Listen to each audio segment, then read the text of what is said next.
নির্বাচনের তফসিল সন্ধ্যা ৬টায় জাতির উদ্দেশ্যে ভাষণ দেবেন সিইসি। প্রস্তুতি নিয়ে সন্তুষ্ট রাষ্ট্রপতি।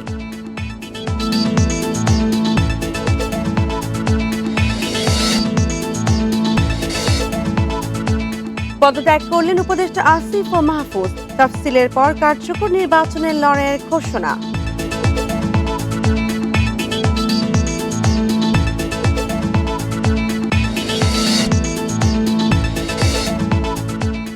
রাজশাহীতে ৩৫ ফুটের গর্তে পড়া শিশু ১৭ ঘণ্টায়ও উদ্ধার হয়নি।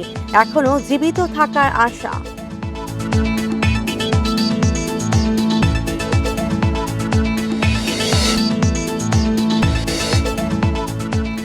দেশে বিক্রির অপেক্ষায় ৬০ লাখ অবৈধ phone set, ১০ lakh clone IMEI phone শনাক্ত।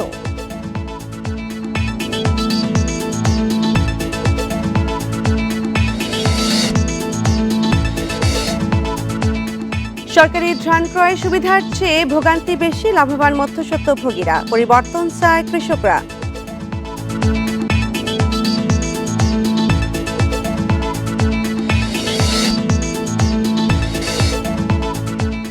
ভেনেজুয়েলার উপকূল থেকে তেলবাহী ট্যাংকার জাহাজ জব্দ করেছে যুক্তরাষ্ট্র। অবৈধ পরিবহনের অভিযোগ।